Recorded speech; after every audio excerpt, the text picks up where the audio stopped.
Hello everyone, I'm Jonathan Little. I'm here today with episode 272 of Weekly Poker Hand. I want to thank you for being here with me today. And we're going to be going through another hand that I played in PokerSnowie that I thought was especially interesting. If you have not already signed up to PokerSnowie, head on over there right now at jonathanlittlepoker.com/PokerSnowie and sign up, because testing yourself against strong artificial intelligence is a great way to improve your default poker strategy. So let's take a look at this hand. The button raises in this scenario to 280 chips, and now it is on me in the big blind with a 40 big blind stack.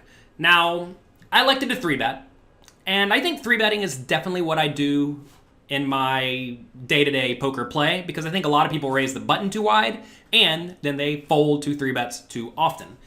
So, I elected to 3-bet here to 1,000, but let's take a look at what PokerSnowie would have done.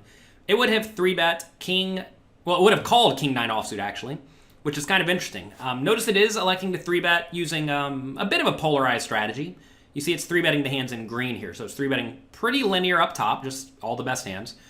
Then it's also 3-betting ace 5 offsuit, ace 4 offsuit, and then the suited aces. And it is electing to not use any of the other blocker hands as bluffs. So really it doesn't have all that big of a bluffing range here, and that's because you are out of position, which does make logical sense. I was using a little bit more of a polarized strategy, right? So that is what I did. It's interesting that his flatting range is kind of unprotected, which is going to make you somewhat susceptible to being squeezed by the big blind.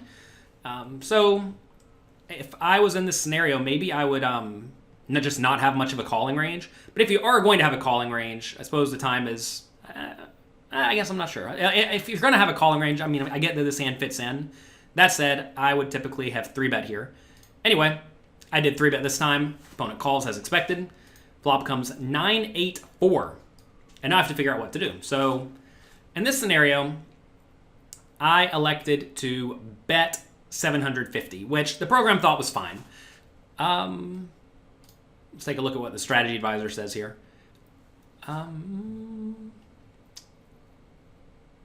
Basically says we have the best hand at showdown a ton, right? Which I know. We have top pair, right? So we are pretty happy with this flop. I think a lot of people get in their minds in scenarios like this, oh no, I could be beat by ace 9 or pocket 10s. And, yeah, you could, but most likely we just have the nuts. So we want to be betting, we want to put money in the pot. This is a board where I considered checking sometimes, but let's take a look at range advice real quick. You see, we are only checking 17% of the time. And that's because this board really shouldn't connect all that well with the opponent's range either. So we're just betting half pot with everything. And that's just going to be okay. So that is what I did. I actually bet a little bit small. I should have bet a little bit bigger. So yeah, I should have gone slightly bigger, like 1,100. Anyway, I did a third pot. Opponent calls with pocket 5s, which makes logical sense. Turns an ace. And now this is a tough spot, because if you take a look at this over here now, we actually need to be doing a whole lot of checking. And when we check, we actually have one pair a whole lot of the time. Whereas our all-in range is going to be the best hands, right? A lot of the very good strong hands. And then a few random high cards, which, let's scroll down and take a look at the high cards. High cards here are going to be stuff like, what, Jack 10 probably? It's probably going to be jamming Jack 10, maybe 10-7 suited if it has it, which it probably doesn't. But we see here Jack 10, right? Jack 10, Queen 9's a pair, King 9's a pair. So it's jamming some King 9s. But anyway, in this scenario, it's going to be jamming a lot of the unpaired hands plus some just really good hands.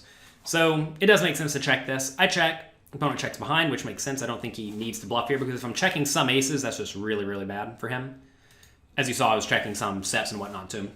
River's an 8. Now I have to decide what to do again. And I elected to check. I think we probably do want to be doing a decent amount of checking. And if, again, we look at our all-in range, there's going to be all of the good aces, well, all the aces. Selecting to jam some kings, pocket queens, pocket jacks. Then a few more bluffs like king, jack, and king 10. Those king, jack, and king 10 are somewhat marginal hands here.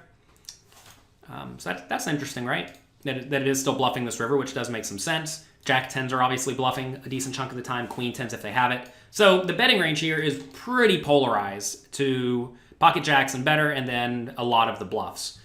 And then the checking range, let's see how much garbage is in the checking range. Notice no garbage is in the checking range, right? It's literally all one pair or better.